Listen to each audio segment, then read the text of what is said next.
Here we are, out in the cranberry bogs. See that back there? Cranberries. All those cranberries, all that cranberry juice. It's everywhere here. It's a good food source for the Bigfoot. Today, let's talk about, I've been listening to every day now. Like I go for like a 2-hour walk, so I listen to like an hour report on the way out, and then I listen to about an hour report on the way back in.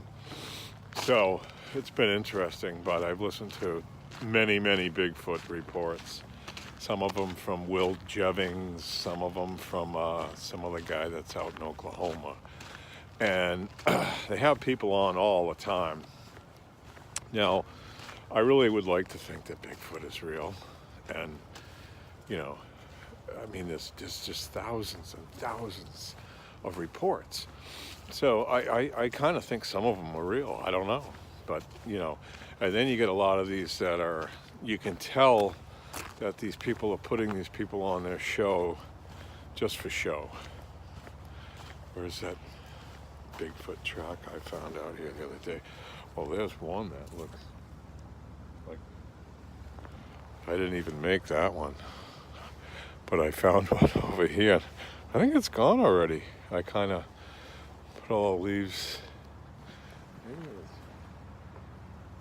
Maybe it was there. It was right here because that sand pile was right there. That's funny. It's kind of gone. But anyways, so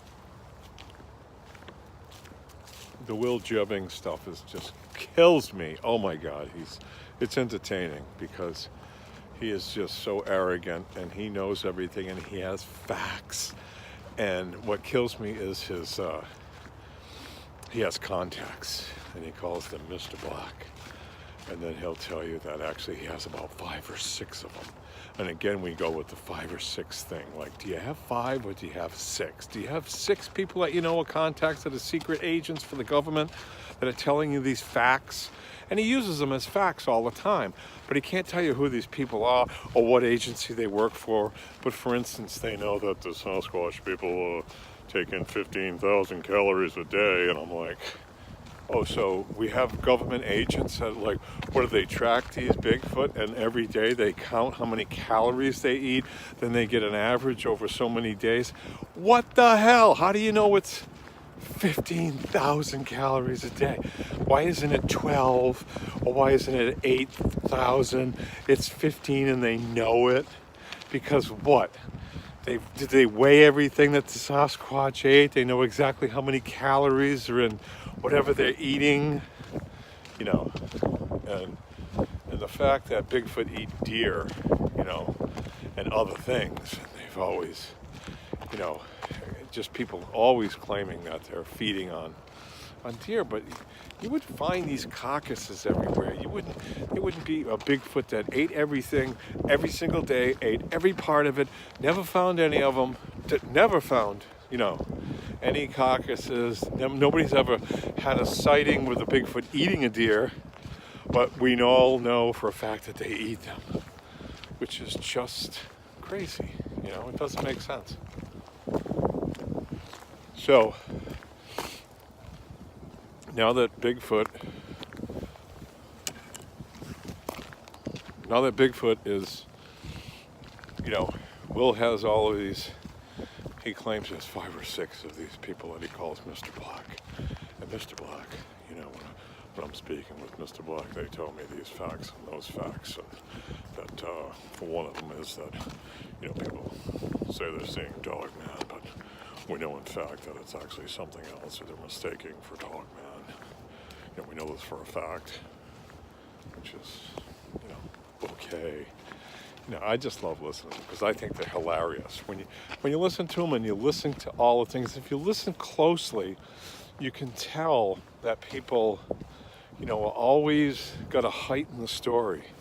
I mean, if I saw a Bigfoot and I was going to go on Will Jiving's and I would tell you everything that happened to me in that encounter and what I saw, what I could see, I wouldn't make up excuses like the reason I couldn't, give you more details is because, I had to work the next day and I couldn't go back out there, or all these fucking lame ass excuses that these people have, where, they were so frightened that they couldn't go back out there, but they did. It's just so funny. It's just, there's odd things in their stories that you have to listen to. One of the things that I've just really noticed is that they have to tell you 15 other stories about people that they've talked to afterwards. So, why do you have to tell me these other stories? If you had a story and you had a sighting, that's all I need to know. And that's all I would need to know. I wouldn't have to go. I mean, I'm sure I would be more interested in other people's stories and telling the stories, but there's a reason you're telling 15 other stories with your story. And usually it's because yours is a story and the other one's a stories. And then all of a sudden, another thing that cracks me up is a lot of these people they have no knowledge of the internet, or they don't know how to use computers or phones, but all of a sudden they know everything. All of a sudden they know all kinds of things that they've gathered on the internet in the last couple of years, that they, all of a sudden started doing research, and they're experts in biology, and they might have been farmers or loggers or whatever they did before, but now they are experts in wildlife. They know everything there is to know about apes and, monkeys and behavior patterns, and they just know everything. And they start in with all of the areas that they've been to now, and they can pick up all the signs like the tree breaks and tree structures and all of these things that, they've read about on the internet now, and their authorities on Bigfoot activity. And that cracks me up. And I just, you hear it coming, you can almost expect it. It's like, oh, they're going to start talking about this now, you watch. Or they're going to be an expert in this. One of the things that was, one thing that I noticed is that Will and this other guy, I got to get his name. I don't know what he does. He's from Oklahoma, and he has, I don't know what his podcast is, but when people start telling their stories, and then they'll talk to Will, and they'll be like asking him for his advice, and Will is always backing their story. If their story starts to sound funky, Will make up excuses. Like he'll tell them, make up these excuses. Well, the Bigfoots are doing this and they're doing that, and that maybe why you're not seeing them anymore is because of this reason or that reason. And he's the absolute expert on all of this, and his sources tell him this and that, and he has all these facts that, if you notice that, he'll make up for their, if this story's not going well, will start to heighten it in some way. And they always have to have, somebody that's a police officer or a doctor or a priest or someone that, you have to believe them because they're credible people. It's like, yeah, okay, but, and then it starts to get like, oh man, I thought this was a good sighting report. I really started to believe this guy. And then at the end, he starts telling me, that, he also saw UFOs coming in his backyard. And then he has to add stuff to the story.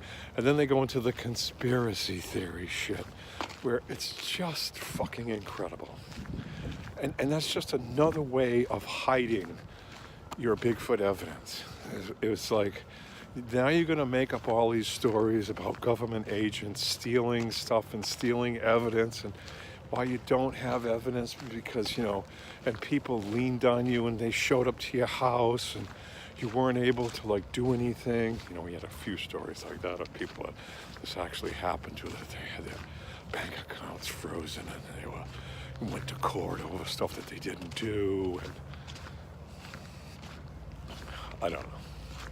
There's got to be a way to prove that conspiracy theory, an easy way to prove it. So, that's it today on Will Jivings. It is entertaining, though, I'll tell you. I love listening to the stories. They're incredible. some of them sound good, and I want to believe in Bigfoot, but you know, a lot of it, if you listen to them closely, what they're getting at all the time, their stories are always heightened. It's always 10 feet bigger. It's always, you know, somebody that I had a friend of mine that was out in the woods, you know, and he was a tough guy. He played for, you know, a national football team, you know, college team, and now he's a pro, but he was scared. You know, it's like all these, you know, they were Army Rangers that, you know, were in firefights, but, you know, they were scared of this Bigfoot. It's like, why do you have to add that to the story? Wonder why. All right, that's enough for today.